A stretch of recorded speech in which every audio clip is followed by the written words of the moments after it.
Ok, hello everyone. Potrei parlare anche in italiano perché ho fatto la scuola elementare e media italiana a Pola, ma non lo parlo da 20 anni, così il mio italiano è un po' arrugginito, so it's better to speak in English. Okay, so like Andrea said, this is going to be a talk about Saint Kotar mainly, and a little bit about me, about my lifelong dream, about us as a company, and about our next project set in 17th century Istria. I'm the founder of Red Martyr Entertainment, Marko Tominić. My role on projects is of game creative director, writer, narrative designer. And of course, since we are a small company, you know, you do what you gotta do. So, about my lifelong dream. At the end of the 80s, my parents bought me a Commodore 64, and this was, you know, the spark that ignited this my lifelong dream. After playing a little bit video games on the computer, I said one day I'm going to create video games. I'm going to be a programmer. I'm not a programmer, but this was the idea that I had at the time.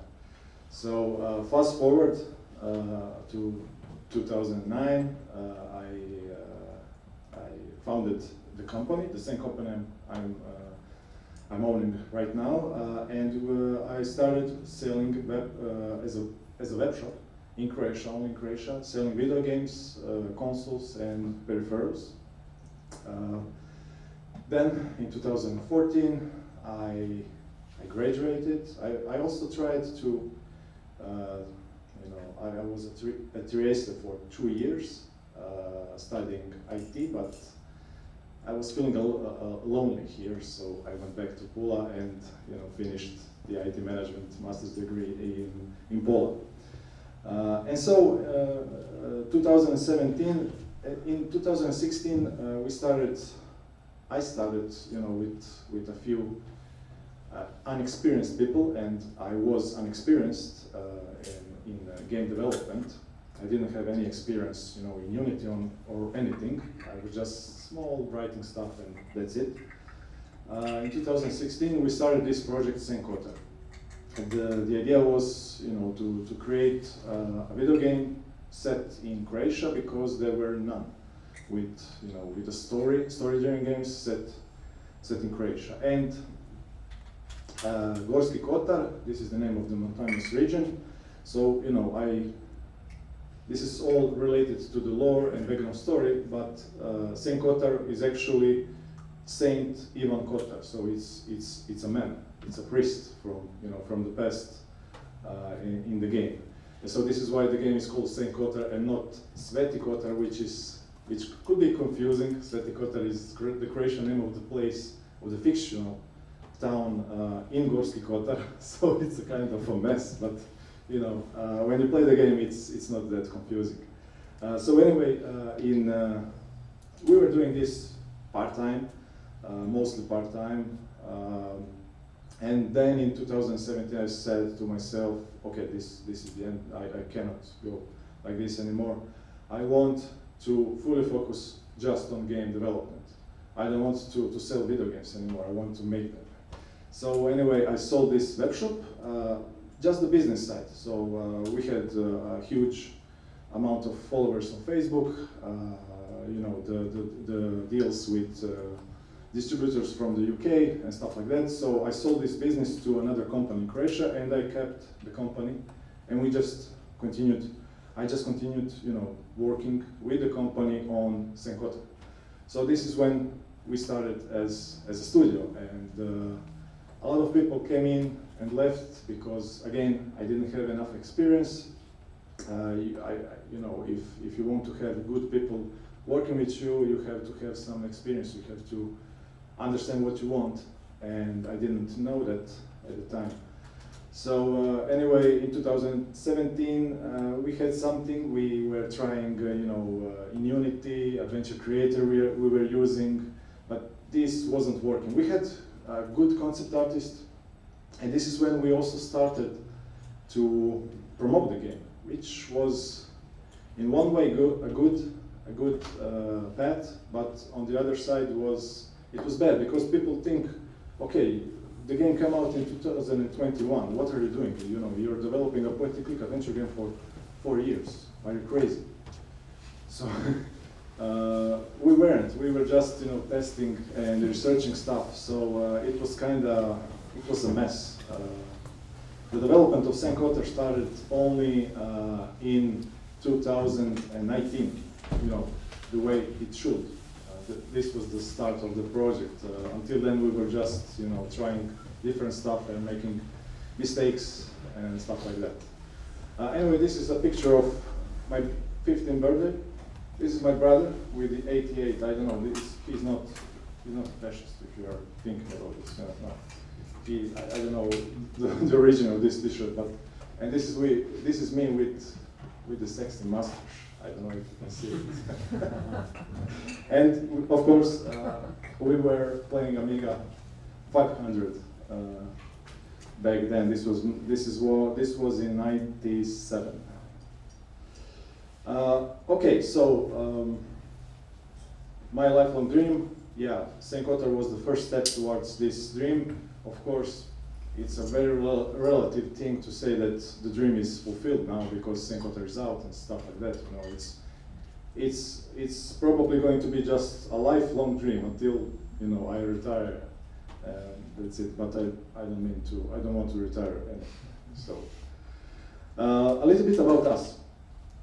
We are Red Martyr Entertainment, again development and interactive storytelling studio. Because our goal is always going to be to create video games, story-driven video games, not mindless shooters or platforms. I don't mean any disrespect towards these games, but we are always going to create games with stories that mean something.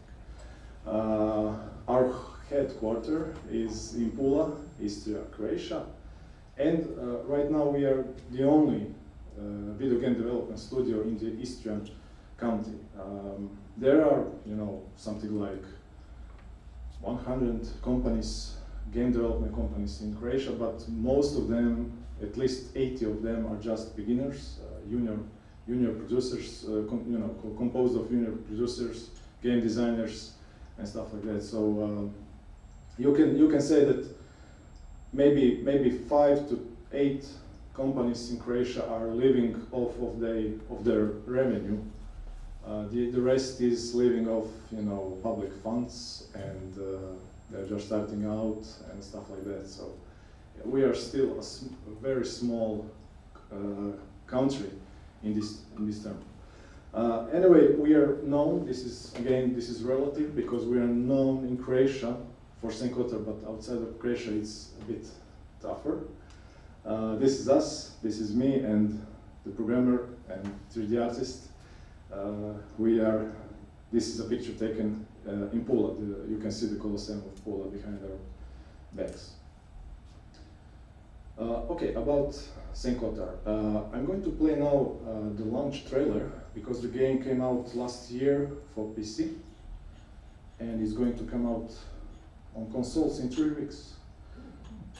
So, just a second. Just to give you the right idea what this is about.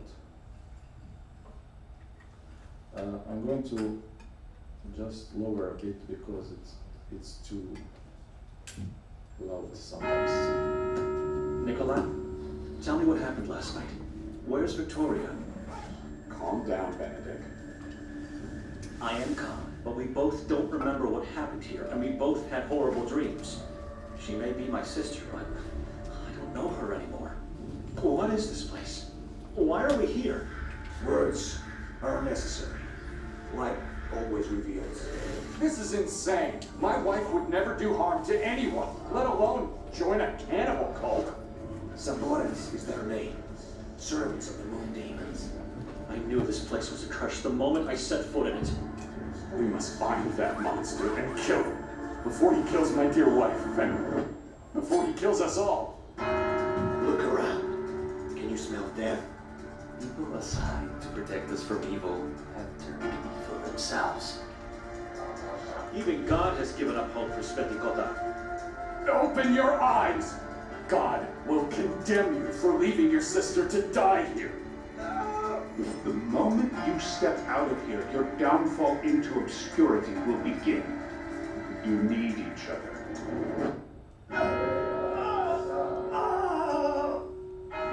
Nikolai! Answer me. What is true faith?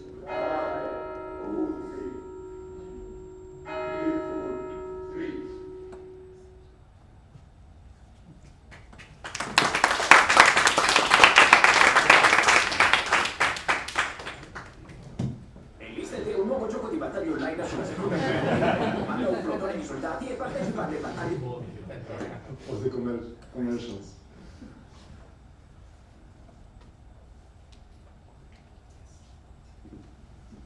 Okay, so you saw you saw a lot of stuff, horrific stuff in the trailer, so it's not like that in Croatia.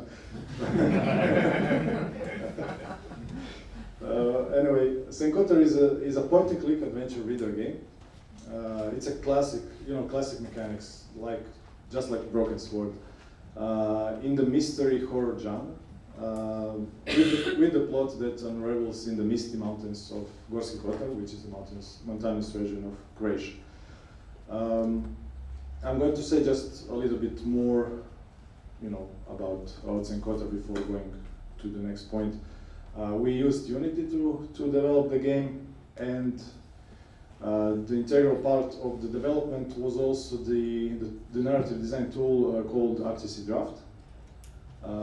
It's free right now. You can use it just to a certain amount of words, and we use the RTC Draft to write the whole story, the whole plot, the actions, also the scripting we did in RTC Draft. And then we exported from this tool into Unity. In Unity we created a custom framework, which then read this data that we dumped into Unity from RTC Draft. This is a great way to work because I really love RTC Draft. You should check it out, definitely. Obsidian Entertainment, the developer of Fallout New Vegas, Pillars of Eternity, etc., they're using their own custom narrative design tool, which is very, very similar to RTC Draft. And they always get different engines. Sometimes they work in Unity, sometimes they get the engine from Bethesda. It's their own, it's Bethesda's engine. So anyway, they always use to write, to narratively design the game. They always write everything in their own custom tool, and then they dump everything into the engine. So it's a pretty similar concept, work like ours. Also, a little bit about Saint Kotar, the story, the design. There are 4 multiple endings, different endings to the game, and I tried to design it in a slightly in the RPG territory, because RPGs are my favorite genre. You can play the main storyline, and then you also have several side quests that you can finish or you don't have to. It's how do you say? It's not mandatory to finish the side quests, but these side quests influence the ending, some of the endings, and also the summary, because we did some sort of summary like in Fallout, where you can see how your decisions throughout the game influenced the story and the characters in the game. Also, we don't have true branching storylines, because this will mean you have to write you have to write a different story for each of the paths. And related to this, it was a problem because we had two playable characters, Benedict and Nikolai. And in some parts of the game, you can switch manually between them. Other parts, you play just with one or just with the other one. And sometimes the system just, switches from one character to the other one. So anyway, it was really a lot of work. And so I like the idea of, again, Obsidian. They never do branching storylines. It's really, compressed their own way of branching storylines. They usually do small scale reactivity, both immediately and in the long term, which means that you as a player, you can make a decision, and then you can, this decision has a reaction immediately and in the long term. So on the character, on the world, or something like that. So let me give you an example in Saint Kotar. There's this guy who's been banned from the local church, and the priest decided to not come anymore to bless his house, which is a problem because he will die if this isn't solved. So you have to solve this problem for him if you want to get a boat, and he's the only one, because a fisherman, he's the only one that has a boat in the whole town. The lake is dead, so it makes sense with the story. And so anyway, you can choose what to do. He has, which is pretty morbid and it's weird. He has a giant, how do you say? What's the name? Leech on his neck, and this leech is sucking his life out, literally. But he doesn't see this because he loves this leech like his own child. He says that this is his child, So anyway, you have to persuade him to for him to give this leech to you, and then you have to decide what you're going to do. Are you going to kill this leech? Because you know that it's killing him, but it also can solve this problem with the priest, because the priest doesn't want to bless him because of this sting on his neck. Because the priest thinks this is a vampire, some sort of vampire, because it came out from this dark forest in the valley. So anyway, you can kill this leech, or the alternative is to find a double, another leech that looks the same as this leech.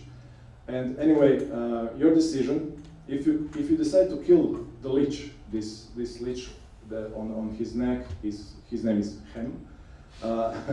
So if you kill him, later on in the story, you will see that this guy is actually alive. He's well. He calls you, hello, my friend, etc. Even though he said, when you came back and said I killed him, he's outraged. He gives you the boat, but he's outraged. On the other hand, if you decide to kill his double and give this to the priest as a proof that you killed the leech, then much later in the story, this guy is dead. He is laying on the ground. He's just laying there. So anyway, this influences the summary at the end of the story, and also some parts, because you can't get you get a much harder puzzle because he is dead. So I'm not going to go into this puzzle now, but there are reactions. This guy is dead, and this influences also the puzzles in the game, and you have to work a little bit more to get through the storyline to move forward. The game released for PC Windows in 2021, actually almost exactly a year ago, October 28th last year. It was released only for PC Windows back then, but we released a Linux and Mac version at the beginning of this year, September, so almost a year. So we didn't have time to play with Linux and Mac. It's chaos there, so don't do that. Stick with just the PC Windows, because when looking at the sales, you get maybe 2% or something like that on Linux and when comparing to Windows. So it's not worth the effort. This November, so in three weeks, the game is coming out for consoles: PlayStation 4 and 5, Xbox One, Xbox Series X and S, and Nintendo Switch. Of course, Saint Kotar is available worldwide in digital and physical format. In physical format, only for consoles. You can buy it. I think in Italy it's available on Amazon and GameStop, if I'm not wrong.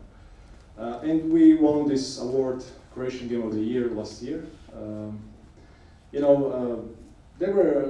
was a competition. There were like 5 good games, and we managed to win. So I'm pretty happy about it. I didn't expect it. One more thing. We also released free DLC this year for the game. So in the main game, you are playing with Benedict and Nikolai. But in the DLC, you play only with Victoria. And Victoria, in the main game with Benedict and Nikolai, you are looking to find her because she's missing, and she's been accused of being a part of satanistic, ritualistic murders. You don't know if she's alive or not until the very end. In the DLC, you play with her, but not in the storyline, in the timeline of the main game, but the night before that led to this accusation that she was, that she took part of these murders and stuff like that. So you get to see. You get some answers about stuff that you don't get in the main game. This was, this was done on purpose like this, and it was free. So if you buy the main game, you get the DLC automatically. And those who already bought the game, they just update the game on Steam, Epic, and GOG. It's available there, and you just get the DLC for free. So Saint Kotar has. The main storyline has something like 7 to 8 hours of gameplay, but if you're going to explore everything we put in there with all the side quests and stuff like that, it's going to take you 20 to 25 hours without the DLC. The DLC also adds about 2 hours of gameplay time, so it's not a common thing to have a point-and-click adventure game so long with so much gameplay. Maybe we overdid it, maybe too much. Our publisher is a Dutch company called Soedesco. A little bit about the funding. In summer 2020, we launched a Kickstarter campaign for the game, and it was successful. We managed to raise a little bit more than 50,000 euros, thanks to 1,163 backers. Before that, I had some money from selling this business side with webshop and stuff like that, but there's never enough money. And so I inherited our grandparents' house, and I sold it, and I invested all the money into the company to pay the employees for us to finish the game Saint Kotar. I also sold my car, so right now I'm just driving a Renault Clio. That's it, and it's not mine. Okay, so it takes a lot of money, and then after the Kickstarter, I started pitching the game to different publishers. It's a point-and-click adventure game, so it's not easy to get one.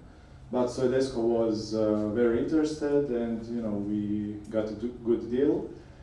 They invested also some money into for us for the salaries and stuff like PR and marketing, porting also. It takes a lot of money, and I didn't know that when I started out this in 2016. The game was localized into 15 languages, including Italian, of course.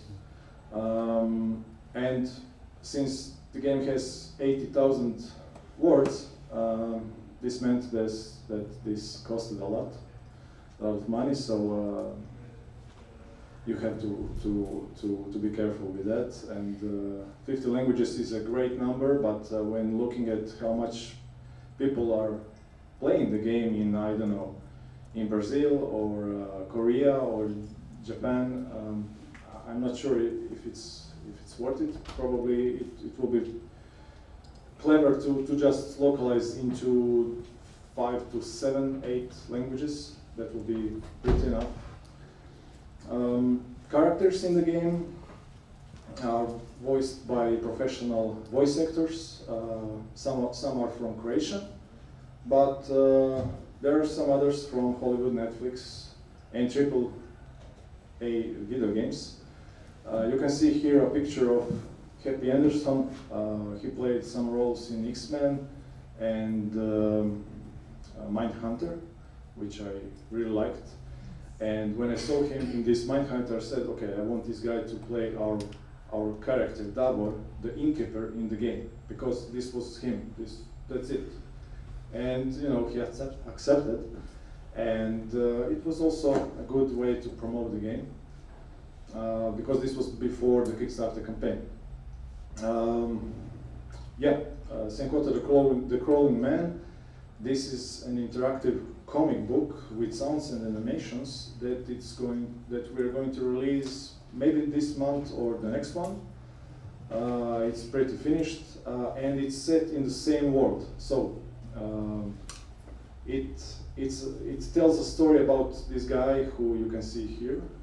This is him, but this is one of the guys you must encounter if you finish the game in the main game Saint Kotar. So it's a way to cross-promote between the comic book, and you get additional revenues and stuff like that. So anyway, these are some screenshot panels from this comic book, and the idea is to create a series of collection of these comic books, and each of them will follow a story of one of the characters from the main game. This one is about this guy, a false prophet, like Moise. The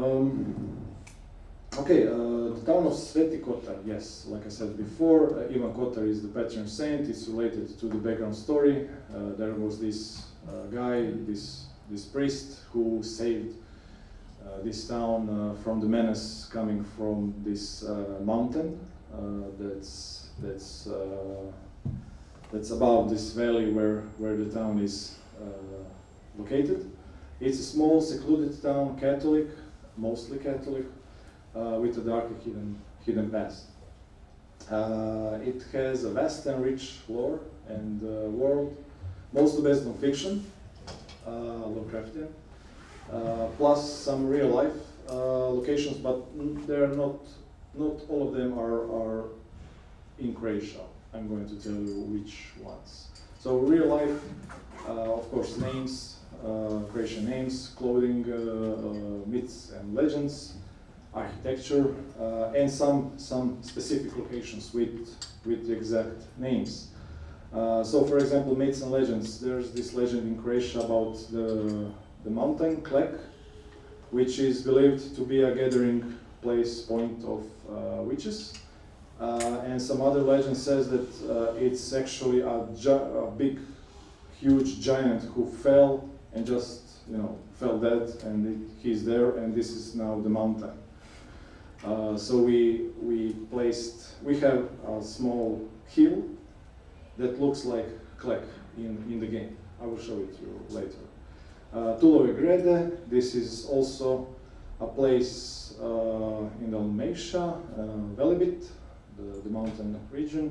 And there's this legend about Crna Kraljica in Croatian. It's Black Queen, that she is hiding there in this place. And the Valai Witch Trials, which is modern day Switzerland.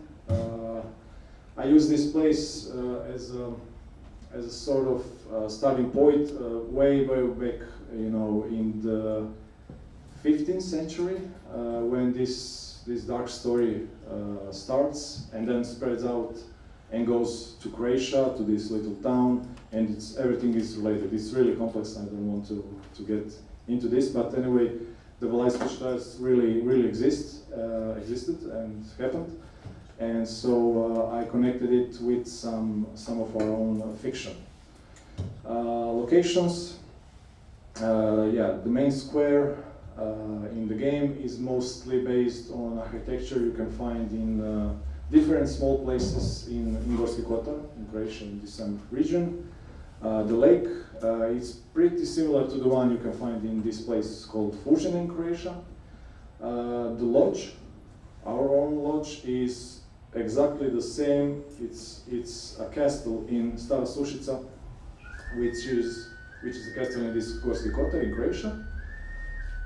Then we have the orphanage, which is a church in this place, Vasiljevo. Then we have Grimalda. Grimalda is actually, I'm going to show it to you later. It's a castle.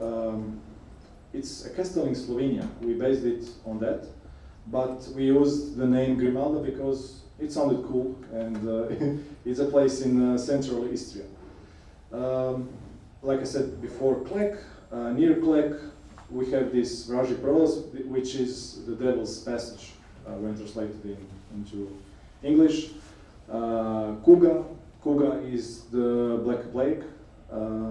This is the name in Croatian, and it's actually the district where this school is located in the game, and it's the same one. The reference to create the school in 3D was we used the school from this place, Fužine. And the asylum Marov.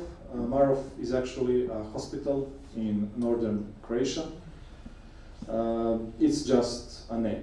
We didn't base it on it, and you can see here in the background.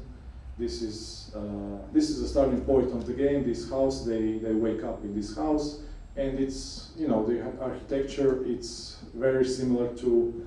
It's definitely based on the houses you can find in Saint Kotar. Okay, so like I said, the town of Saint Kotar, secluded. I said all of these things. You can see here on the left. This is the main square. Like I said, it's based on different small places in Saint Kotar, but also a place called Samobor in northern Croatia. A lot of people said that it reminds them of Samobor. Of course, there are no ritualistic stuff there, but you can see here. This is the statue of this patron saint we made in the game. This is him.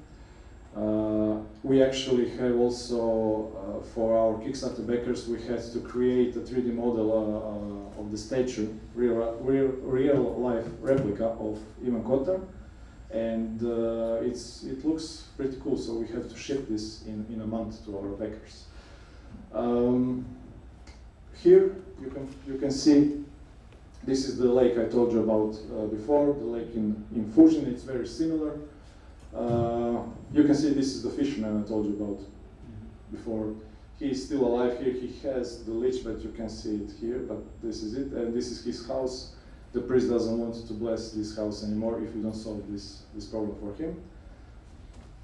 And this above is, like I said, it's not everything from Croatia. So anyway, this building, it's an Inquisition building. It was something like even used as a jail in Spain. I can't remember the place, but it's from Spain, and we used this building from Spain to create a 3D model of the police station. This is the police station in the game.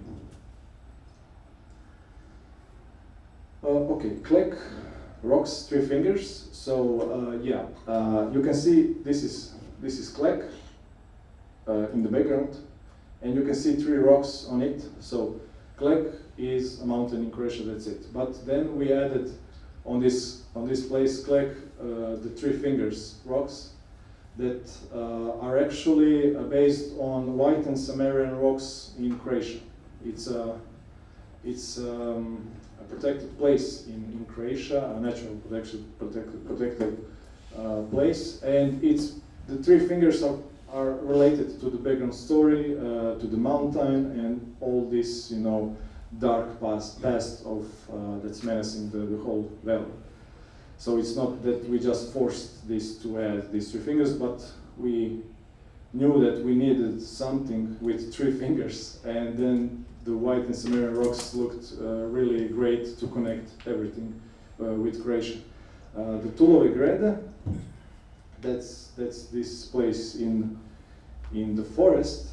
We had to make it very, very small, because Tulove Grede are giant. They're like, I don't know, I think 200 meters. They're really, really tall. We made them really small, but we call it in the game Tulove Grede, so people know that they're going to Tulove Grede, and it's a place deep inside this Carcassa forest, this haunted, cursed forest outside of the town. And like I said before, this is Tulove Grede. It's a place on Velebit, which is a mountain in Croatia, and it's related to this legend about the Black Queen hiding there. And I connected this with our own witch, which you can see here. She's pretty, and she is. There are some stories going around the town that maybe she's hiding in this place, which we never explain. And if you go on the left of this Tulove Grede, you can find an abandoned witch hut. So we give just some clues that maybe she's really here in the vicinity, and it's not actually clear if she's dead, if she's not, and stuff like that. This is a nightmare scene in which Benedek wakes up, and this is actually a one-on-one recreation of a small church near Pula. It's just a homage because I sold this house that I inherited from my grandparents, and they are from this place where this church is, so I had to do it.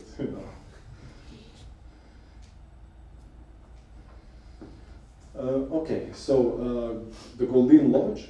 So that's our lodge, and that's the castle in Stara Stušica in Croatia. It's the same. When people see this, if they're from Croatia, they know that this is the castle from Stara Stušica. In the game, this is our lodge.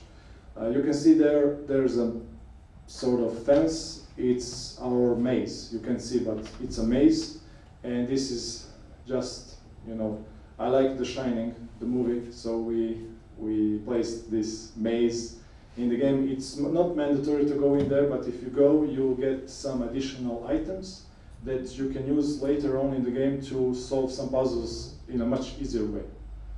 And you get, additional achievements on Steam and other platforms, and also more information about the story, the lore, and stuff. So anyway, we award the players if they keep exploring everything we placed in the game. Then the orphanage, which is the church in the background, because it's a church, and immediately connected is an orphanage. This is based on the Vasiljevo church in Croatia. Like I said before, Grimalda is just a name. This is the castle, and this castle is based on this Slovenian castle. I can't remember the place now, but it's pretty well known. So I think you'll find it. Just Google Castle Slovenia, and I think you'll find it immediately. Klek, the Devil Passage. So it's up there, the three rocks, and there's Benedek, and if he falls down, but he doesn't, way down, you can see, if you click there, he says that he sees something, horrible and stuff. So this is related to the Devil's Passage, because it's there's a name, there's a place in Croatia, Devil's Passage called, and there are some stories, myths, and legends saying that the devil is there with the witches and coming out of hell from from this passage. And then again, this picture, there's this school. It's based on the school in this little town in Gorski Kotar called Fužine. And this whole district in the game is actually called Huga, the Black Plague, because, you know, just criminals and cult people are living in this district in the game now. But in the interactive comic book, at the beginning, this place is really nice. The school is still working. There are children, so you can see, you know, a difference between how it was and how it's, you know, after everything happened. The Asylum Marov, this is the Marov Hospital I told you about. This is just the graveyard of the asylum. There's a giant hall which you have to climb up in the game, solve a puzzle, climb up, and then you are in the asylum. This is just, it looked much better than just showing you some, you know, corridors and stuff like that. So this is why I use this screenshot from the graveyard. Okay, so this was about Saint Kotar, and this is about our next project. It's just a code name, Project Nera, because my dog her name is Nera. So it's going to be an epic saga, historical role-playing game set in Europe, and the plan is to have at least 3 titles. We'll see how it goes, you know, with the sales and everything. But the first one, which we are working right now, it's going to be set in 17th century Istria, which is also, you know, interesting because Istria in the 17th century was divided between the Venetian Republic and Austria.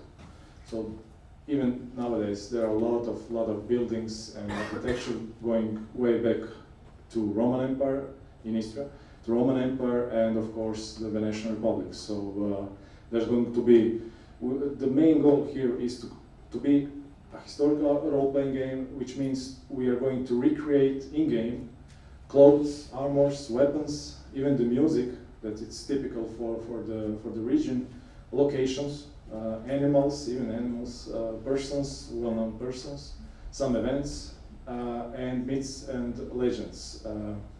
And of course, I'm going to talk about a little bit more on the next slide, but this is just a first version, just a concept of the map the players are going to see.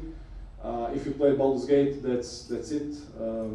It's not going to be a Baldur's CRPG type of game. It's going to be a role-playing game with blah blah. It's still very early, but anyway, you are going to move from one location to another by, you know, opening up the map, and then when you get to some location, the view is going to be an isometric. You know, it's a classic full 3D, but isometric view of the place, and you are going to be able to zoom in and zoom out.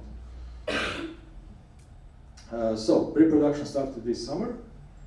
Our first step was to research location, to scout the locations that are going to be in the game, gather all the literature and other relevant materials.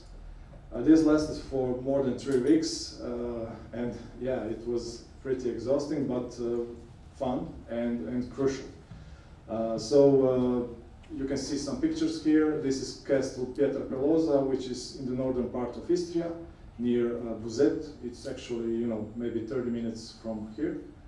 Montona, Motobun, which is a pretty small town in central Istria, a medieval town. Then this is Savicenta. Again, we're inside the castle. This is Trebuchet, recreation of the Trebuchet, of course, but they have a huge amount of weapons and armors and stuff like that, and some of really original from the 16th and 17th and 15th century, still working. And this is us going in Rovigno and Parenzo. Rovigno, they called it small Venezia. So it's going to be a pretty important location in the game, definitely. We are collaborating with historians, universities, museums, historical writers, and other experts to make sure everything is as accurate as possible. Our first goal is to make an entertaining game, fun game, with deep and rich lore, story-driven, role-playing game. But of course, this was inevitably led to make this game in an organic way, because we are not forcing anything. It's just as the story world is Istria, and that's it. We are not forcing. This is not promotional stuff. And just as a side note, Saint Kotar, some players thought that this is. They said that it's Catholic propaganda for Saint Kotar, because a lot of them didn't play the game, didn't understood it, didn't play the game, and so they thought that Saint Kotar. They saw the trailer, they thought, okay, this is too much religion and stuff like that, and they just didn't buy it. So be careful about how you name it, and Project Nera is going to be an organic a game that is going to promote the game in an organic to promote the Eastern County in an organic way. It's past, present, also the present, because you can see a lot of these buildings, and the locations are still there. So it's going to support, let's say, for the cultural heritage and our past to be known in global, worldwide, which also means, part of this is also related to you, because it's going to promote the Venetian Republic. So it's a nice way, and the Eastern County is going to officially support us with the funds. It's not going to be enough to fund the whole game, but a good amount of it. So they're going to be the first county in Croatian history to do that, to support a video game project. So we are pretty happy about it. Like I said, it's going to be an isometric view once you get to the locations. It's going to be full 3D with day-night cycle and dynamic weather. This is not just a cosmetic visual thing, because some quests and stuff you're going to be able to solve only during the night. So, for example, one guy, you can find him only outside the town, only at midnight, for example. Then, of course, the game is going to have a dark tone and atmosphere. So not really like Saint Kotar, but think of maybe Diablo 4, something like that, but not too much with monsters, because it's going to be historical. We're not going to have magic. We are going to have this supernatural element with witches, demons. So anyway, the stuff that people believed in 17th century that existed. That's the point, to have everything grounded, but with additional this stuff that people believed in the 17th century that existed. So demons, vampires, and stuff like that. So this is very early stage art style. It's sort of dark comic. There's the goat. It's a symbol of Istria. Kajun, which is a small. I don't think you have it in Italy. Kajun. It's just a really small and low house that people use to build on farms, and outside the town too. When bad weather comes, they can just move inside. This is boshkarin. It's a sort of cow, but it was used mainly for farming, for help to farm, and of course the tree, the olive tree, which it's not only in Istria, but it's a symbol of Istria. You can see here, this is, like I said, I made a typo here, okay? But it's a typical Istrian village with these houses. It's, it's more or less how it looks even nowadays in some places. And this is the interior of the house. We're going to change a lot of stuff. It could change a lot, you know, but not definitely. We're not going to a realistic style or something like that. But you know, some small difference can make a huge impact on the overall art style. So it's a long way until we announce the project and until we have something definitive. Okay, this is the art style we're going to use for the game. It's in development for PC, consoles, and mobile devices. One day, yeah, of course.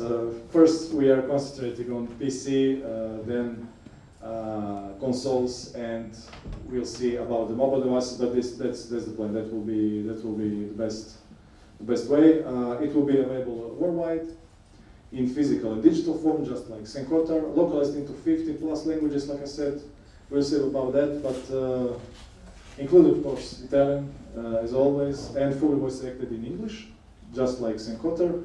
The planned release date is in 2 or 3 years, we'll see. We have to first secure the funding. Probably we're going to run a Kickstarter campaign again, just like for Saint Kotar, because people are really happy.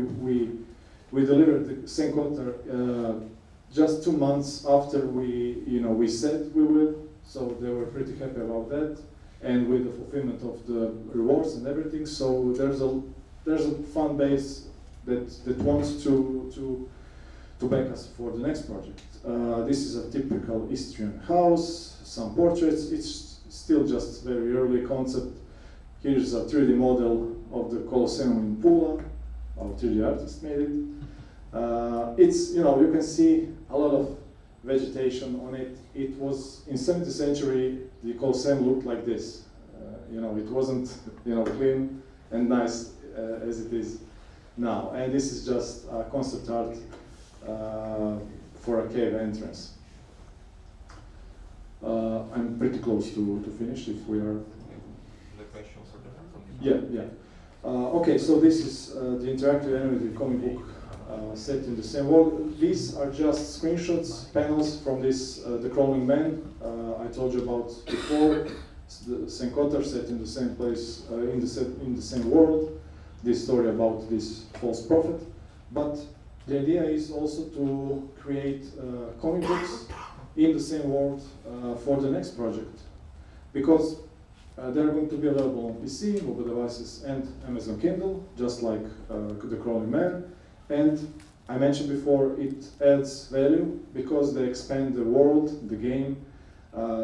They promote the main game, and in return, the game promotes the comic book and generate some additional revenues. It's we are not pioneers in this. It's not some uncommon thing. Even you have a lot of comic books for, I don't know, Dishonored, Assassin's Creed, Witcher. So it's pretty common, and it's a good way to expand the world, the IP, and to add value to the overall IP. So I came to an end. This is it. Thank you. Thank you.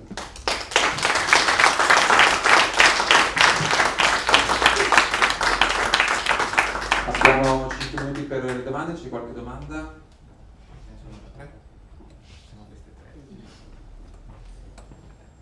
Hi, and thank you. I find very interesting your work on folk horror, and I wanted to ask you a couple of things. The first one is, did you have any issue with the Christian community for the game? Because it's very interesting for to use this kind of imaginary, but also it's very sometimes dangerous. I know it myself, so I wanted to know if you had any issues on that specific. And then, this is more of a long question, but how did you find all the locations? Did you know them, or did you have some consultancy and help for your first game? So, okay, thank you.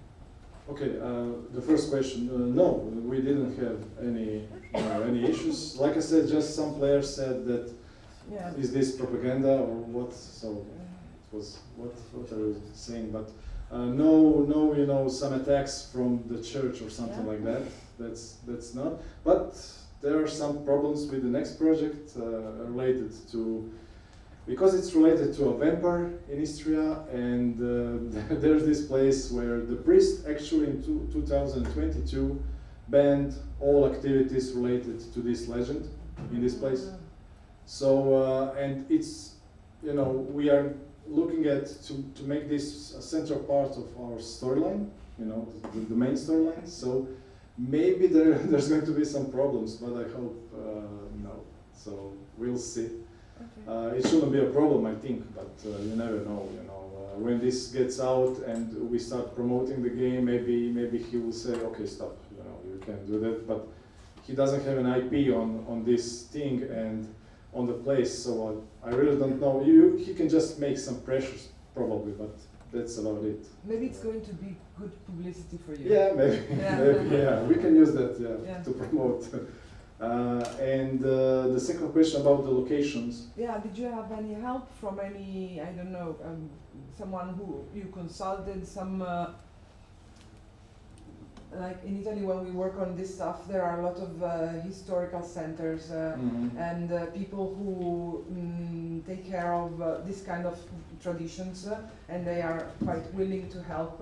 It happened to us with the Cimbrians, for example, which are a pagan community on the Alps, and we went there and we found a lot of information. So I wanted to understand if what you did on Saint Kotar was only based on your personal knowledge of the places, or you had any help from any institution or research center? Yeah, so we are definitely using all these research centers, museums, for the next project. Yes, in fact.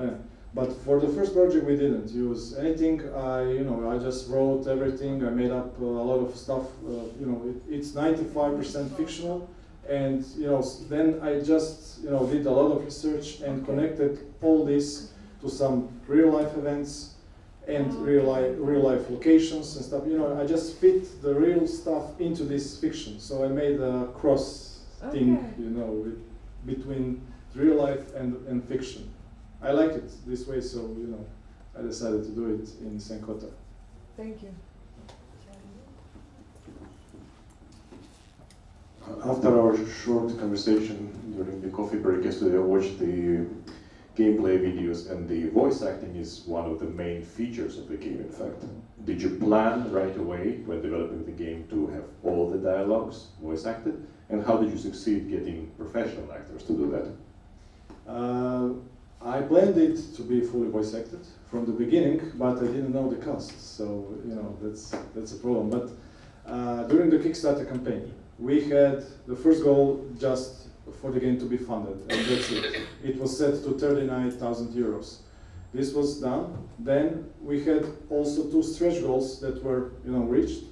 The first one was partial voice acting, and then it came to the fully voice acted, and this was on set on 49,000 euros, so it was funded, and we just had to do it. It's not cheap, but since we started promoting the game in 2016, we have Facebook, Twitter, Instagram, YouTube. We are all over the place. So whenever we need something, we plan to do something, we always tweet or post on all these social networks, even on our own website. And then just, voice actors just keep coming. There are a lot of voice actors that are looking for the job continuously, all the time. So you were managing them yourself? Yeah. I mean, I did all the contracting and stuff like that, the legal part. Then we were in Croatia, me and the sound designer. We were on Teams, and the voice actor was in Las Vegas. And we were doing in real time. I was just scrolling through this RTC draft, showing him the lines and giving him direction how to with the emotions and everything. And he was just recording on his side. Once we were done, he just cut it, just a little bit mastered it and sent it to our sound designer, who finished the post production, and we just implemented it in the game. There's a horror story related to that. we had a girl from Detroit, and we were like recording for 3 or something hours, and then we figured out she wasn't recording on her side. You know, and what you're going to do then? You know, she thought that we are recording on our side, which is kind of crazy because, you know, there's some stuttering or, you know, drops, and you can't record through Teams. That's insane, you know. So it was chaos, and we had to, you know, she wanted to record again. I said, I can't pay you for this. It's because we said two or three times you have to record on your side, and she didn't do that. And she wanted to be paid for this portion. And I said, I can't pay you for this. You know, it's your fault. Sorry. And then, you know, there was a quarrel, and it wasn't nice. Ok, so che c'era un'altra domanda, ma diciamo abbiamo un po' sforato qui, per cui se ci sono altre domande poi ti chiederà Marco anche dopo l'incontro. Sì. Grazie mille per la condivisione.